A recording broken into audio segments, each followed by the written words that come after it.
Hello, friends, and welcome to the Exams Made Simple. So, we are back again with the Hindu Complete Newspaper Analysis for 23rd of September 2025. 23 सितंबर 2025 का the Hindu newspaper analysis देखेंगे। आप लोग से request रहेगी कि please do like the video. कल भी मैंने आपको बोला था लाइक करें, लाइक नहीं किया आप लोगों ने, but please do like the video, do share it among your friends as well, share करिए। और इसके अलावा अगर आपने सब्सक्राइब नहीं किया है तो सब्सक्राइब कर लीजिए, क्योंकि मैं आपको गारंटी देता हूँ इससे बेहतरीन द हिंदू एनालिसिस आपको नहीं मिलेगा, है ना। तो आप देख लीजिए, चाहे 1 घंटे का वीडियो देख लीजिए, चाहे 2 घंटे के देख लीजिए, but you will not find a better video than this, है ना। तो स्टार्ट करते हैं सबसे पहले तो आज की न्यूज़ एनालिसिस को, जो कि काफ़ी इंपॉर्टेंट है। काफ़ी अच्छे न्यूज़ आर्टिकल्स आए हैं आज, वो सारे हम एक एक करके देखेंगे। सबसे पहले फ्रंट पेज की पहली न्यूज़, जैसा कि आप देख पा रहे होंगे, एस जयशंकर मीट्स रूबियो, है ना। तो यहाँ पे एस जयशंकर जी जो है हमारे, वो अमेरिकन काउंटर पार्ट से मिले हैं। क्यों मिले हैं, इसका रीज़न ये है, यूएस सेक्रेटरी से मिले हैं, यूएस सेक्रेटरी ऑफ स्टेट से मिले हैं। इसका रीज़न क्या है, इसका रीज़न है रिसेंट जो अमेरिका ने स्टेप्स लिए हैं which are not very India friendly, है ना। जैसे कि कौन कौन से ऐसे स्टेप्स हैं जो इंडिया फ्रेंडली नहीं हैं, क्योंकि ये भी आपको पता होना चाहिए। पहला आप देख सकते हैं कि अभी प्यूनिटिव एक्शन लिया था, cancelling a waiver of India Chabahar port. आप सबको पता है कि ईरान के साथ हमने चाबहार पोर्ट तैयार किया था। क्यों तैयार किया था, क्योंकि हमको सेंट्रल एशिया की एक्सेस चाहिए थी। पाकिस्तान वाले रास्ते से हम जा नहीं सकते थे, तो हमने कोशिश की कि ईरान का चाबहार पोर्ट के रास्ते हम आपका अफगानिस्तान और उससे फिर सेंट्रल एशिया, कजाकिस्तान, किर्गिस्तान, इस वाले रीजन पे हम पहुंच सकें। तो हमारी access to the central Asia is very much dependent upon the Chabahar port. इसके अलावा चाबहार पोर्ट में बहुत सारा हम इंफ्रास्ट्रक्चर डेवलपमेंट भी कर रहे थे, जैसे कि आपका Beheshti, Shahid Beheshti port terminal हम बना रहे थे वहाँ पे, और वो उसका काम अभी रुक जाएगा, प्रभावित हो जाएगा because of the cancelling of this waiver. जो वेवर दिया गया था इंडिया को ईरान के साथ काम करने का, वो वेवर हटा दिया गया। रीज़न क्या है हटाने का, क्योंकि अमेरिका ईरान के अगेंस्ट है, क्योंकि ईरान जो है वो न्यूक्लियर एक्सपेरिमेंट, ऐसा उन्होंने एलिगेशन लगाया है कि आप अपने न्यूक्लियर फैसिलिटी बना रहे हैं, जैसे कि हमने काफ़ी सारी न्यूक्लियर फैसिलिटी पढ़ी भी थी इसके बाद बीच में हमने, है ना। तो all these things are very important from exam point of view. तो इसलिए आपको पहला प्यूनिटिव एक्शन याद रखना है, कैंसिलिंग ऑफ द वेवर। दूसरी चीज़ जो यूएस ने की है वो है, आप सबको पता है कि वीज़ा रिवोकेशन किया है फॉर इंडियन कॉर्पोरेट एग्जीक्यूटिव्स। कई कॉर्पोरेट एग्जीक्यूटिव्स का वीज़ा रिवोकेट कर दिया है। क्यों किया है, अभी मैंने आपको 3 दिन पहले एक न्यूज़ बताई थी, फेंटानिल। फेंटानिल याद है आप लोग को, मैंने कहा था फेंटानिल का काफ़ी ज़्यादा डेथ्स जो है फेंटानिल के कारण वो हो रही हैं यूएस में, और यूएस को ऐसा लगता है कि इंडिया से ही फेंटानिल आ रहा है, इस कारण से इंडिया रिस्पॉन्सिबल है।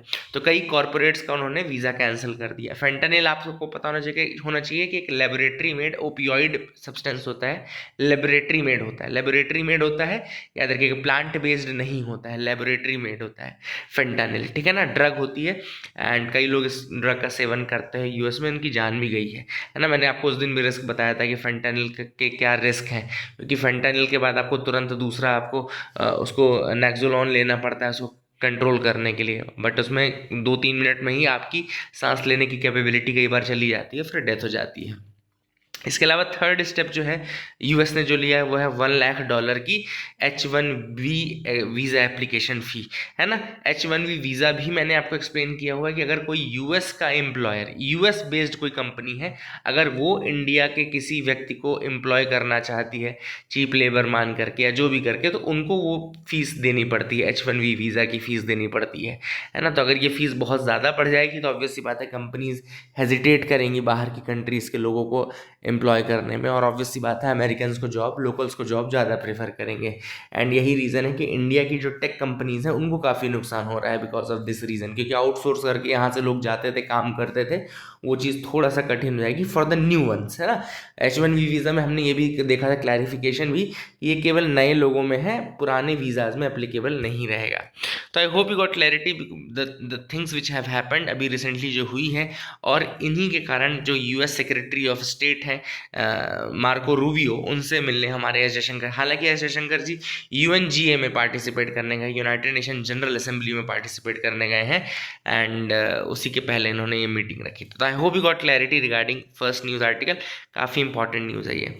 दूसरी न्यूज़ भी देखते हैं, काफ़ी इंपॉर्टेंट है, misuse of defamation law highlights the need for slur to be decriminalized judge। अब यहाँ पे इंपॉर्टेंट चीज़ है जो हमारे इंडिया में डिफेमेशन है, क्रिमिनल डिफेमेशन है ना। क्रिमिनल डिफेमेशन जब मैं बोलता हूँ इसका मतलब है कि डिफेमेशन करने पे क्रिमिनल आपको माना जाता है और आपको सज़ा मिलती है, मतलब आपको जेल टर्म हो सकता है। देखो दो तरीके के केसेस होते हैं, एक होता है सिविल केस, एक होता है क्रिमिनल केस, ये आपको पता होना चाहिए। जो सिविल केस होता है, सिविल केस का मतलब है कि इसमें आपको फाइन लगेगा, पेनल्टी लगेगी, लेकिन मॉनेटरी टर्म्स में। और क्रिमिनल जो केसेस हैं उसमें आपको क्या मिलती है, उसमें आपको सज़ा मिलती है, सज़ा मिलती है इन द सेंस आपको उसमें जेल टर्म होती है। तो ये आपको एक चीज़ इंपॉर्टेंट है जो डिफ्रेंशिएट करना है, याद रखना है, ठीक है। अब यहाँ पर डिफेमेशन की अगर मैं बात करूँ तो पहले ये सेक्शन कोई और हुआ करता था, लेकिन अभी BNS यानी कि भारतीय न्याय संहिता में ये सेक्शन 356 है, याद रखिएगा, सेक्शन 356 ऑफ द भारतीय न्याय संहिता है ना, क्योंकि भारतीय न्याय संहिता नई लागू है तो उसमें सेक्शन 356 है जो कि क्रिमिनल डिफेमेशन की बात करता है। और उसमें कहा गया कि 2 साल तक की सज़ा या फाइन या दोनों, ये कुछ भी लागू हो सकता है फॉर दिस। इसके अलावा कम्युनिटी सर्विस, चूंकि इस बार के भारतीय न्याय संहिता में मैंने आपको बताया भी था कि कम्युनिटी सर्विस एक नई पनिशमेंट के रूप में इंक्लूड हुई है। कम्युनिटी सर्विस जैसे अमेरिका में एक होता था ना कि पेटी ऑफेंसेस के केस में आपको कोई ऐसा काम, सोशल वर्क का काम करवाएंगे, आपसे सफाई करवाएंगे, अनाथालय में काम करवाएंगे, इस तरीके के काम जो है, पनिशमेंट जो है, ये कम्युनिटी सर्विस की है, ठीक है। I hope you got clarity regarding that as well. यहाँ पे ऑथर ने यहाँ पे मैं आपको दो चीज़ बता दूँ इस न्यूज़ आर्टिकल में। एक तो क्रिमिनल डिफेमेशन को पहले सुप्रीम कोर्ट ने अपहेल्ड किया था सुब्रमण्यम स्वामी केस 2016 में, याद रखिएगा। 2016 में Subramanian Swamy versus Union of India case है, बहुत फेमस केस है ना, जो लोग कोर्स में रहे हैं मैंने उनको पढ़ाया भी था। तो Subramanian Swamy versus Union of India case 2016, जिसमें कि सुप्रीम कोर्ट ने कहा था कि हाँ भाई, रीजनेबल रिस्ट्रिक्शन है, ये जो क्रिमिनल डिफेमेशन है ये एक रीजनेबल डिस्क्रिमिनेशन रिस्ट्रिक्शन है। और ये आर्टिकल 19(1)(a) के मतलब उसको मतलब वो नहीं करती, वॉइड नहीं करती है। फ्रीडम ऑफ स्पीच है आपके पास, लेकिन ये जो क्रिमिनल डिफेमेशन है ये भी एक तरीके का उसमें रीजनेबल रेस्ट्रिक्शन माना जाएगा। तो ऐसा 2016 में उन्होंने बोला हुआ है ऑलरेडी। लेकिन अभी एक और केस है 2025 मार्च का, जिसको हम बोलते हैं इमरान प्रताप गढ़ी केस, याद रखिएगा, इमरान प्रताप गढ़ी केस। इसमें सुप्रीम कोर्ट ने कहा था दैट वर्ड्स और acts claimed to be criminally defamatory must be judged from the standards of a reasonable, strong minded, firm and courageous man. हाँ, अब ऐसे देखो, उन्होंने इमरान प्रतापगढ़ी केस में 2025 के केस में सुप्रीम कोर्ट ने कहा कि भाई क्रिमिनली डिफेमेटरी अगर कोई चीज़ आप मान रहे हैं तो फिर आपको जो व्यक्ति लेना पड़ेगा वो एक strong minded, reasonable and firm and courageous व्यक्ति को रेफरेंस मान के लेना पड़ेगा। ऐसे नहीं कि हर टची आदमी जो बोले कि भाई नहीं आपने तो हमें वो कर दिया, डिफेमेशन कर दिया हमारा, हर छोटी आधी पौनी बात पे आप बोले नहीं आपने हमें डिफेमेशन कर दिया, है ना। तो ये नहीं होना चाहिए। एक आपको strong minded, reasonable, courageous man को रेफरेंस मान के करना पड़ेगा। तो this is what has been done. ये दो केसेस मैंने आपको बता दिए हैं। जज का कहना मेन ये है कि क्रिमिनल डिफेमेशन कहीं बहुत ज़्यादा हार्श तो नहीं, और ये कहीं ना कहीं फ्रीडम ऑफ स्पीच पे भी एक तरीके से वो लगाता है। और बहुत सारे केसेस आजकल ऐसे देखने को मिल रहे हैं जो पॉलिटिकल वैंडेटा से जनरेटेड रहते हैं और पॉलिटिकल रिवेंज के लिए वहाँ पे कई बार डिफेमेशन लगा दिया जाता है। अगली न्यूज़ है, supreme court flags selective release of reports on AI crash. AI crash यानी एयर इंडिया का जो क्रैश हुआ था अहमदाबाद में, उसमें जो एक्सीडेंट इन्वेस्टिगेशन ब्यूरो है, एक्सीडेंट इन्वेस्टिगेशन ब्यूरो, उसने एक रिपोर्ट निकाल दी थी प्रिलिमिनरी, मतलब पूरी रिपोर्ट निकलने से पहले ही से एक पार्ट निकाल दिया जिसमें उन्होंने ये कह दिया कि भाई पायलट की गलती है। याद है आप लोग को, आप सबने बीच में पढ़ा होगा भाई पायलट की गलती है, पायलट की गलती, उन्होंने ये कह दिया था। लेकिन सुप्रीम कोर्ट ने इसमें बहुत अच्छा स्टैंस लिया। उन्होंने कहा कि भाई ये काफ़ी इररिस्पॉन्सिबल था on the part of AAIB, जो accident aircraft accident investigation bureau है, उसके पार्ट में काफ़ी इररिस्पॉन्सिबल एक्ट है। उनका बहुत अच्छा एक आर्गुमेंट ये था कि भाई चलो pilots have died but their families are still alive. तो इस तरह की जो रिपोर्ट है वो बहुत ज़्यादा नुकसान क्रिएट कर सकती है टू देयर फैमिलीज। इसलिए जब तक आपको फुल रिपोर्ट नहीं थी तब तक आपको पार्ट में उसको रिलीज नहीं करनी चाहिए थी, ठीक है। यहाँ पे जो सुप्रीम कोर्ट के पास मैटर क्या हुई है कि the plea has alleged that preliminary report violated the aircraft investigation of air accidents and incidents rule 2017, which mandates full disclosure of factual data gathered in the early stages of an inquiry। ठीक है ना। तो उनका कहना है भाई जब तक आपके पास फुल डिटेल नहीं थी तो अब तक आपको उसको डिस्क्लोज नहीं करना चाहिए था, कॉन्फिडेंशियलिटी मेंटेन करनी चाहिए थी। इस न्यूज़ में भी AAIB के बारे में थोड़ा सा मैं आपको बता दूं। AAIB की अगर हम बात करें, देखो पहले क्या था, एयरक्राफ्ट एक्ट है 1934 का। एयरक्राफ्ट एक्ट कब का है? 1934 का। उसमें सेक्शन 7 हुआ करता था जो कि गवर्नमेंट को पावर देता है कि वो इन्वेस्टिगेशन, एयरक्राफ्ट एक्सीडेंट के केस में इन्वेस्टिगेशन करने के लिए रूल्स बना सकता है। ऐसा section 7 of the aircraft act 1934 कहता है, ठीक है ना। तो इसमें क्या था कि पहले जो प्रोविजन था वो ये था कि DGCA जो director general of civil aviation है, उसी के अंदर एक एयर सेफ्टी डिवीजन होता था और वही एयर सेफ्टी के रिगार्डिंग इन्वेस्टिगेशन भी करता था। तो DGCA ही अपने अंदर वो करता था, ठीक है। और इसमें एयरक्राफ्ट रूल्स 1937 का यूज़ करता था। लेकिन फिर international convention on international civil aviation जो ICAO है, उसके आर्टिकल 26 के अंदर उन्होंने कहा कि भाई आपको थोड़ा इसको डिफ्रेंशिएट करना चाहिए, हर काम DGCA ही नहीं करेगा। तो अपने आप को ICAO स्टैंडर्ड्स के साथ अलाइन करने के लिए इंडिया ने 2012 में aircraft investigation of accident and incident rules 2012 लेकर के आए और उनको नोटिफाई करा दिया गेजेट नोटिफिकेशन से। और उसी के बेसिस पे ये ब्यूरो जो AAIB है ना, एयरक्राफ्ट एक्सीडेंट इन्वेस्टिगेशन ब्यूरो, इसका फॉर्मेशन हुआ 30 जुलाई 2012 को। 30 जुलाई 2012 को एयरक्राफ्ट एक्सीडेंट इन्वेस्टिगेशन ब्यूरो बनाया गया और ये मिनिस्ट्री ऑफ सिविल एविएशन के अंतर्गत आता है। तो कुल मिलाकर के DGCA का काम अलग कर दिया गया और AAIB को अलग 2012 में नोटिफाई कर दिया गया। तो ये थोड़ा सा आपको बाकी के फैक्चुअल इन्फॉर्मेशन जो उसके बैकग्राउंड में थे वो मैंने आपको बता दिए हैं। I hope you will remember them. आगे मूव करते हैं। Golden tribute French Bengali art collaboration brings Kolkata ghats to life at Durga Puja pandal. अब यहाँ पे देखो न्यूज़ बहुत इंपॉर्टेंट नहीं थी, बट फिर भी इतनी इंपॉर्टेंट थी कि आप इसको थोड़ा सा लिख लें, याद कर लें, क्योंकि मेंस आंसर राइटिंग कभी आप कर रहे हैं, ऐसे राइटिंग कर रहे हैं, तो इस तरीके से एक कोलैबोरेटिव उसको आप कल्चरल एस्पेक्ट में इसको शोकेस कर सकते हैं। तो याद रखिएगा, अभी रिसेंटली एक आर्ट और कल्चर हिस्ट्री का एक अच्छा ब्लेंड देखने को मिला कलकत्ता में, जहाँ पे एक फ्रेंच आर्टिस्ट है थॉमस हेनरियट, याद रखिएगा थॉमस हेनरियट करके हैं फ्रेंच आर्टिस्ट। उन्होंने कोलैबोरेट किया है बंगाली आर्टिस्ट तपस दत्ता के साथ एंड उन्होंने वहाँ पे घाट्स में कई आर्टिस्टिक वर्क क्रिएट किए हैं। सबसे इम्पॉर्टेंट है जो घाट ऑफ गंगा रिवर है एट हतीबागन सार्वजनीन, याद रखिएगा Hatibagan Sarbojanin. It is one of the most popular Durga Puja pandals in north Kolkata, याद रखिएगा गंगा जी का घाट है और यहाँ पे इन्होंने किया है, ठीक है ना।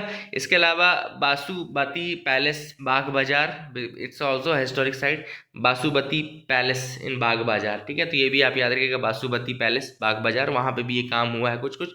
तो ये दोनों लोग हैं तपस दत्ता एंड थॉमस हेनरियट, जिन्होंने अपने आर्ट वर्क को वहाँ पे किया है। हतीबागान सार्वजनीन दुर्गा पूजा पंडाल कोलकाता, ठीक है। तो लोकेशन भी थोड़ा सा देख लेना, लिख लेना। आई होप यू गॉट क्लैरिटी। आगे मूव करते हैं, देखते हैं और क्या इंपॉर्टेंट न्यूज़ आर्टिकल है जिनके बारे में हमको डिस्कस करना है। इंपॉर्टेंट न्यूज़ है from India and Morocco. India and Morocco have signed defence cooperation MOU to boost strategic alliance. India और मोरक्को जो है they are signing defence cooperation MOU, और डिफेंस कोऑपरेशन MOU मोरक्को के साथ किया है, ठीक है, अच्छी बात है। किस लिए किया है? डिफेंस की चीज़ों को वो करने के लिए। तो इससे क्या क्या होगा, basically they can collaborate in defence, joint exercises कर सकते हैं, defence joint exercises, military training एक साथ कर सकते हैं, कैपेसिटी बिल्डिंग के लिए काम कर सकते हैं।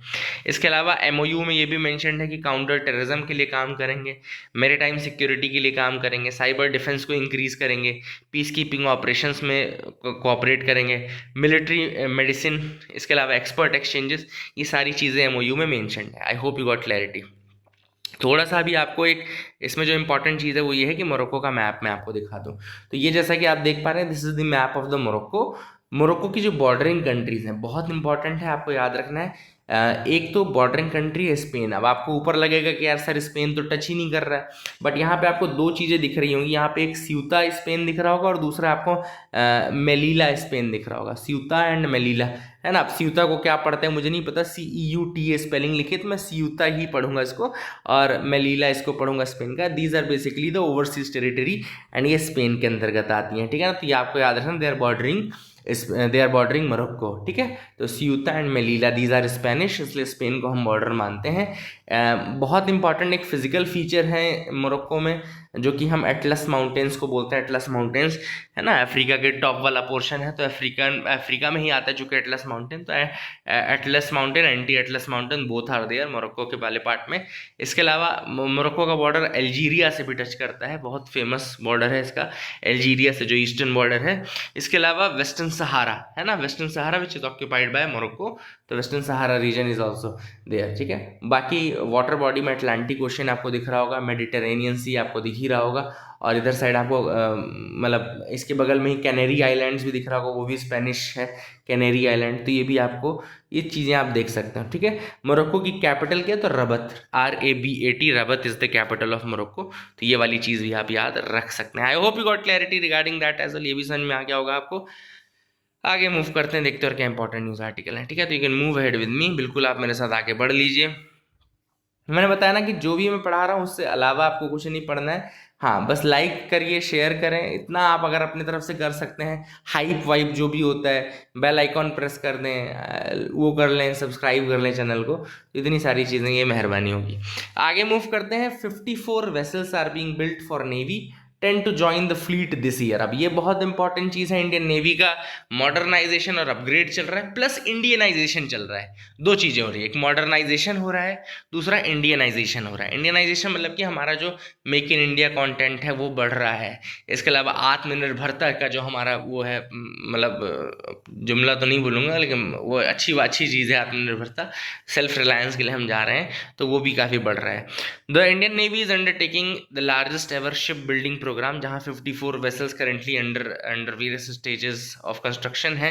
एंड ये इनिशिएटिव है, इसके अंतर्गत हम चूँकि अपने आप को फर्स्ट रिस्पॉन्डर मानते हैं इंडियन ओशन रीजन में। सागर इनिशिएटिव ऑलरेडी हमारा है, security and growth for all in the region. SAGAR initiative मतलब security and growth for all in the region, ये हमारा इंडियन ओशन रीजन के लिए हमने स्टार्ट किया था कि हम भैया ग्रोथ भी कर सकें सबके साथ और वो सबको प्रोटेक्ट भी कर सकें। ठीक है, इसके अलावा अपनी मैरीटाइम कैपेबिलिटीज़ को इंक्रीज करने के लिए हम अपने वेसल्स को वो कर रहे हैं, मतलब मॉडर्नाइज कर रहे हैं, प्लस इंडियनाइज कर रहे हैं। तो इंडिया ने टारगेट सेट किया expanding the naval strength to over 200 warships and submarines by 2035। India ने सेट किया टारगेट कि एक्सपैंड करेगा अपने नेवल स्ट्रेंथ को over 200 warships by 2035 and 230 warships by 2037। तो ये हमारा एम है। इसके अलावा इंडिजिनस ड्राइव में जैसे from buyers navy to builders navy, very important, ये भी आप याद रखेगा। We are transforming our self from a buyers navy to a builders navy. ठीक है, तो आंसर राइटिंग जब आप करें तो इस तरीके की लाइन्स, इस तरीके के टर्म्स आप यूज़ कर लें तो अच्छा रहेगा। ठीक है, इसके अलावा अभी जैसे यहाँ पे ऑथर ने बताया कि किस तरीके से हमने कमीशन किया INS तमाल को। INS Tamal is a stealth multi role frigate built in Russia, है ना। तो ये हालांकि इंडियनाइजेशन का पार्ट नहीं है, बट ये मॉडर्नाइजेशन का पार्ट है। INS Tamal is a stealth multi frigate built in Russia, तो आप ये याद रखिएगा। दूसरी चीज़ जैसे आप यहाँ देखेंगे कि INS Androth is the second in the series of 8 anti submarine warfare shallow water craft built by GRSE Kolkata. तो ये हमारा इंडियनाइजेशन का पार्ट हो गया INS एंड्रोथ। ठीक है, तो ये सारी चीज़ें आप याद रख सकते हैं। Numbers of polluted river sites are showing a slight reduction. CPCB की एक रिपोर्ट आई है सेंट्रल पोल्यूशन कंट्रोल बोर्ड की कि number of polluted river sites जो हैं उनमें कमी देखने को मिली है। ठीक है ना, तो अब हम पहले देख लेते। पहले 2023 में 815, 2022 में 815 थी और 2023 में 807 हो गई हैं। तो ये तो उन्होंने बोला कि भाई 6-7 स्ट्रेच आपको कम देखने को मिलेंगे सेंट्रल पोल्यूशन कंट्रोल बोर्ड के हिसाब से। ठीक है, अब यहाँ पे थोड़ा सा मैं आपको बता दूं कि ये पोल्यूशन कैसे नापा जाता है। तो BOD यानी कि बायोलॉजिकल ऑक्सीजन डिमांड के हिसाब से नापा जाता है। बायोलॉजिकल ऑक्सीजन डिमांड जो है it is a proxy for organic matter dissolved in water. कितना ऑर्गेनिक मैटर आपके पानी में डिजॉल्व है, उसके लिए कितनी ऑक्सीजन लगेगी उसको करने के लिए, तो उसको हम बोलते हैं BOD, बायोलॉजिकल ऑक्सीजन डिमांड, है ना।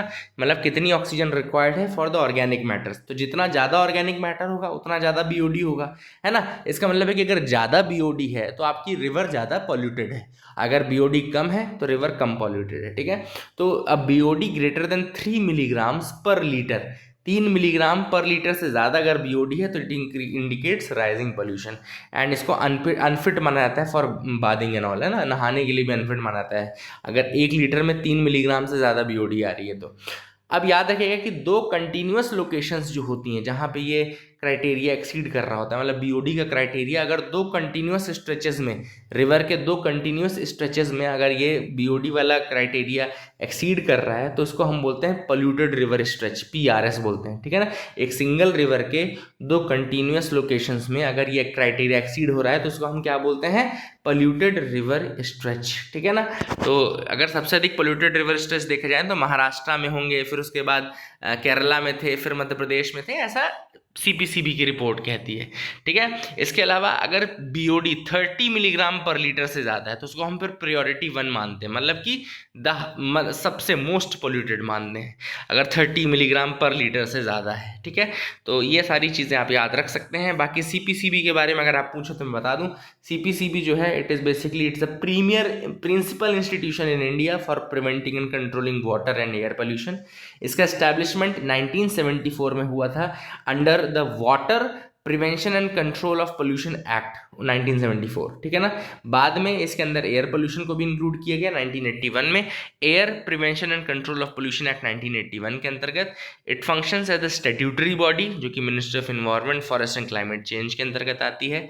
मेजर रिस्पॉन्सिबिलिटीज इसके अंदर हैं कि to promote cleanliness, to improve air quality index measure करना, पोल्यूशन कंट्रोल स्टैंडर्ड्स को ले डाउन करना, इसके अलावा स्टेट पोल्यूशन कंट्रोल बोर्ड्स के साथ कोलैबोरेट करना। तो ये सारी चीज़ें भी की जाती हैं। I hope you got clarity. आगे मूव करते हैं। China to evacuate 4 lakh as super typhoon रासागा अप्रोचेस। तो यहाँ पे सुपर टाइफून रासागा याद रखिएगा, चाइनीज़ टेरिटरी में बढ़ रहा है उसकी तरफ, तो ऑब्वियस सी बात है इस कारण से वहाँ पे कई लोग वो किए जाएंगे, रिहेबिलिटेट किए जाएंगे, टाइफून रासागा, ठीक है ना। अच्छा याद रखिएगा इसका लैंडफॉल जो हुआ फिलीपींस के कैलायान आइलैंड्स में हुआ। तो ये जो अगर पूछे CALAYAN कैलायान आइलैंड्स, तो ये फिलीपींस में है, याद रखिएगा। तो आई होप यू गॉट क्लैरिटी, ये भी आपको दिख रहा होगा। तो कुछ लोकेशन जो थी मैंने बता दी। अगली है physics of light based computers could change the way AI works. अब यहाँ पे लाइट बेस्ड कंप्यूटर्स का मतलब क्या है, इसको बोलते हैं हम ऑप्टिकल कंप्यूटिंग। याद रखिएगा, लिख लीजिए इस टर्म को, ऑप्टिकल कंप्यूटिंग। लाइट बेस्ड मतलब ऑप्टिकल कंप्यूटिंग। क्या होता है, नॉर्मली जो एप्लीकेशन होता है कंप्यूटर्स में वो होता है इलेक्ट्रॉन्स के थ्रू, है ना, मूवमेंट जो होती है। बट इलेक्ट्रॉन्स के जगह अगर हम फोटॉन्स का यूज़ करने लगे, है ना, if we start using photons instead of electrons, then what will happen, this photon चूंकि लाइट की यूनिट होती है इसलिए उसको हम ऑप्टिकल कंप्यूटिंग बोलते हैं, ठीक है ना। एंड फोटॉन्स का फायदा क्या है कि photons travel at a speed of light, and photonic इस डिवाइसेस जो हैं वो लेस हीट जनरेट करते हैं इलेक्ट्रॉनिक डिवाइसेस के कंपैरिजन में। इलेक्ट्रॉनिक डिवाइसेस इलेक्ट्रॉन बेस्ड होते हैं, है ना, इलेक्ट्रॉनिक डिवाइसेस इलेक्ट्रॉन बेस्ड होते हैं, लेकिन फोटोनिक डिवाइसेस फोटोन बेस्ड होते हैं, उन्हीं को हम ऑप्टिकल कंप्यूटिंग बोलते हैं, ठीक है ना। तो ऑप्टिकल कंप्यूटिंग जो है it is much faster, it has more bandwidth, it is more energy efficient, less heat generating, less losses. इसीलिए जब हम ऑप्टिकल फाइबर की बात करते हैं तो हम बोलते हैं कि भाई लॉस बिल्कुल नहीं होता ऑप्टिकल फाइबर में, ठीक है ना। ये सारी चीज़ें आपको याद रखनी है। ऑप्टिकल कंप्यूटर्स का जो मेन पार्ट है, जैसा मैंने बताया, ऑप्टिकल फाइबर है जो कि ट्रांसमिट करेगा डेटा को। मैंने बताया आपको ये फास्टर है, बैंडविथ ज़्यादा है, एनर्जी एफिशिएंट है, हीट कम रिलीज होती है, लॉसेस कम होते हैं। ये सारी चीज़ें आपको याद रखनी है। I hope you got clarity regarding that as well, ठीक है।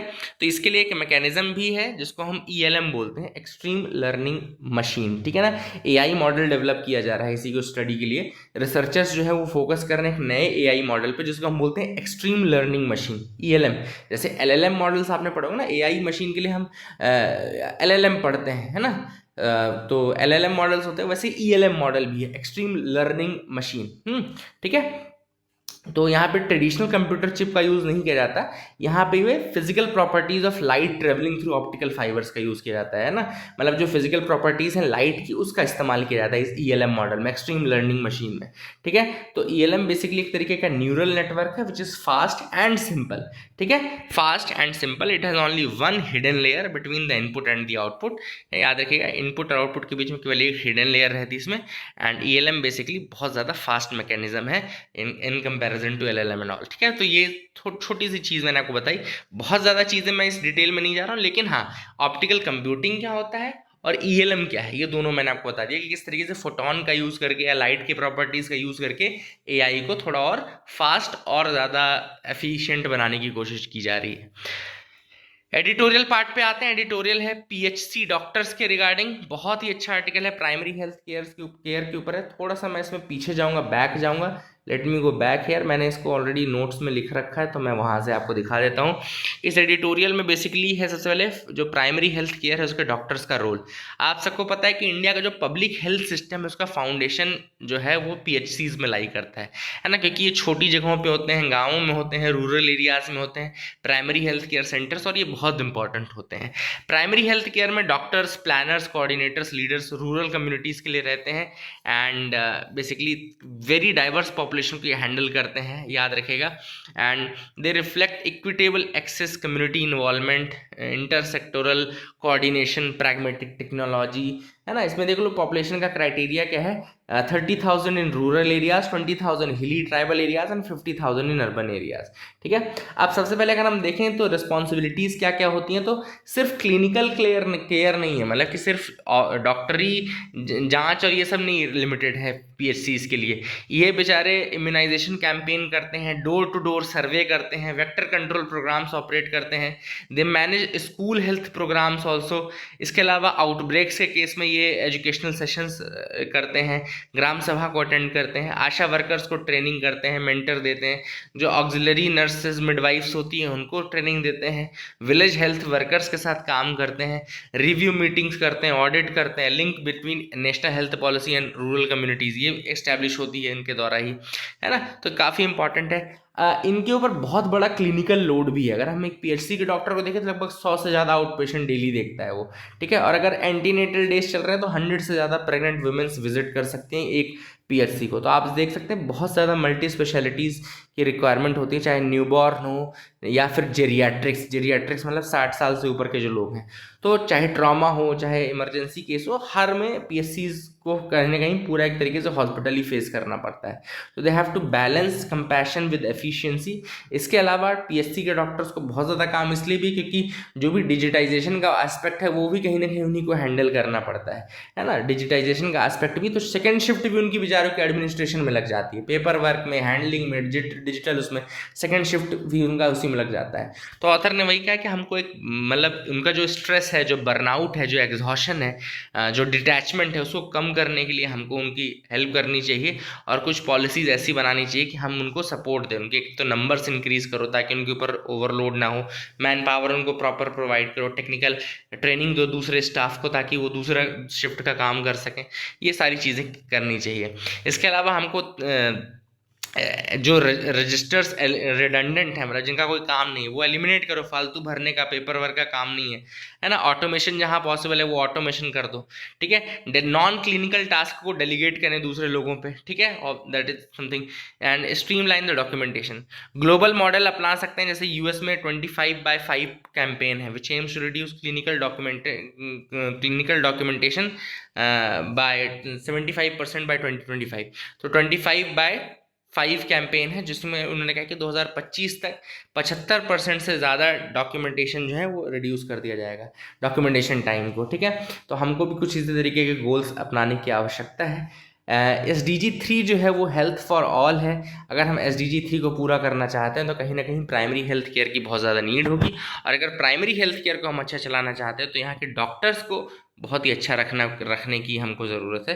That is what has been mentioned in this article. I hope you got clarity. ये अच्छा आर्टिकल था, आपको समझ में आ गया होगा। The growing relevance of traditional medicine, दूसरा जो आर्टिकल है, चूँकि आज 23 सितंबर है, 23 सितंबर को ये I think traditional medicine Ayurveda day है, सॉरी हाँ, 23 सितंबर को आयुर्वेदा डे के रूप में सेलिब्रेट किया जा रहा है, ठीक है। तो आप ये याद रख सकते हैं। दूसरी चीज़ आप ये भी याद रख सकते हैं कि जैसे इस बार की थीम क्या है, तो इस बार की थीम जो है वो है Ayurveda for people and planet. Ayurveda for people and planet, this is the theme for the year of 2025। 23 September Ayurveda day, ये भी आप एक फैक्ट याद रख सकते हैं। WHO ने इस्टेब्लिश किया है global traditional medicine centre in India, ये भी आप याद रखिएगा एक फैक्ट कि WHO ने ग्लोबल ट्रेडिशनल मेडिसिन सेंटर जो है वो इंडिया में इस्टेब्लिश किया है। That is something which is important and it is supported by the government of India and the centre aims to harness the traditional medicine potential. तो traditional medicine के potential को harness करने की आवश्यकता भी है और वो भी है, ठीक है। तो आई hope you got clarity regarding all all this news articles, ये भी आपको समझ में आ गए होंगे। आगे मूव करते हैं, देखते और क्या है यहाँ पे। Why is India not importing corn from US. देखो बहुत ही फालतू न्यूज है, मत पढ़ना, ठीक है ना, मत पढ़ना इसको। आगे है how does the glue work, the physics of what makes glue so sticky. तो यहाँ पे ग्लू की फिजिक्स के बारे में बताया गया है। देखो इसमें क्या होता है, ग्लू क्या होती है, basically they are chemical compound called polyvinyl acetate, PVA. Glue का पहले तो आप लिख लीजिए केमिकल कंपाउंड कौन सा होता है, तो ग्लू का केमिकल कंपाउंड होता है पॉलीविनाइल एसीटेट, याद रखिएगा। अब देखो अट्रैक्ट चिपकने के लिए क्या फीचर है, सिंपल सा फीचर ये है कि नॉर्मली जो एटम्स होते हैं वो न्यूट्रल होते हैं, क्योंकि उसमें सेम नंबर ऑफ इलेक्ट्रॉन और सेम नंबर ऑफ प्रोटॉन होते हैं, ठीक है। अब मान लो आप कुछ ऐसा चेंज करो केमिकल ट्रांसफॉर्मेशन की, इलेक्ट्रॉन्स और प्रोटॉन्स में कोई ज़्यादा कम हो जाए, है ना। ज़्यादा कम जब होगा तो ऑब्वियसली बात है फिर वहाँ पे अट्रैक्शन होना शुरू होगा, फिर वहाँ पे चिपकना शुरू होगा। क्यों? क्योंकि opposites attract and same charges repel.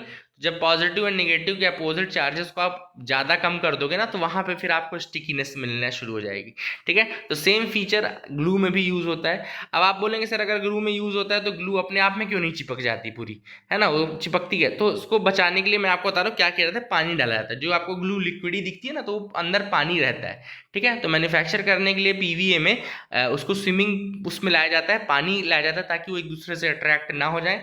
और इसको चिपकाने का फंडा ये होता है कि जैसे आप ग्लू अप्लाई करते हैं और उसको स्प्रेड करते हो, लिखा ना, सब you take some glue and spread it around the surface, the water evaporates. उसके बाद जब आप उसको स्प्रेड करते हैं तो पानी इवेपोरेट हो जाता है, and this brings the PVA molecules closer to each other. फिर इसके बाद जो पीवीए यानी कि पॉलीविनाइल एसीटेट के मॉलिक्यूल्स हैं वो फिर आपस में एकदम चिपक जाते हैं। तो this is how it work. Simple था, सिंपल नहीं था, हालांकि आर्टिकल आप पढ़ोगे तो बहुत कठिन भाषा में लिखा था।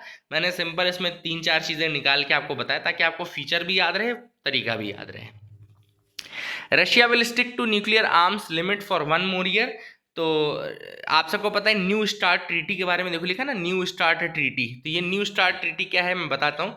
न्यू स्टार्ट ट्रीटी एक ऐसी ट्रीटी, लास्ट ट्रीटी है यूएस और रशिया के बीच में, जो कि आर्म्स का रिडक्शन करने की बात करती है और उस पर एक लिमिट लगाती है, ठीक है ना। तो लिमिट क्या है, जैसे इन्होंने लिमिट ये लगा रखी है कि भाई आपको 750 से ज़्यादा वो नहीं रखने हैं, 1550 से ज़्यादा वॉरहेड्स नहीं रखने, ये सब अलग अलग लिमिट्स है जो कि इसमें लगाई गई है, ठीक है ना। एंड ये ट्रीटी जो थी आपको याद रखना है कि ये ट्रीटी 2011 में आई थी, 5 फरवरी 2011 में आई थी। 10 सालों के लिए थी, तो 2021 तक की बात थी। फिर 5 साल के लिए एक्सटेंड की गई, तो मतलब फरवरी 2026 तक अब है। 5 फरवरी 2011 में स्टार्ट हुई थी, पहले 10 साल के लिए थी, तो ऑब्वियस सी बात है 2021 के फरवरी तक रही, फिर 5 साल एक्सटेंड हो गई, तो अब 26 के फरवरी तक है। तो न्यू स्टार्ट ट्रीटी देखो लिखा है 5 फरवरी 2026 तक, इसीलिए लिखा हुआ है, ठीक है ना। तो आई hope you got clarity. Last साल है तो पुतिन ने कहा है, हालांकि बीच में इसको सस्पेंड कर दिया गया था, क्योंकि आप सबको पता है कि रशिया को सबने एलिमिनेट कर दिया था, निकाल दिया था वर्ल्ड उससे, तो उन्होंने कहा कि हम फॉलो नहीं करेंगे, सस्पेंड रखेंगे। बट ये याद रखिएगा 2026 लास्ट ईयर है। So that is something which is there. Manhas confirmed as BCCI president-elect. तो मिथुन मनहास फॉर्मर दिल्ली कैप्टन है, he has been confirmed as the president-elect of the BCCI। तो ये भी एक important news है जो आप याद रख सकते हैं। That is it for the day. Keep loving us, keep sharing us. Thank you and have a nice day.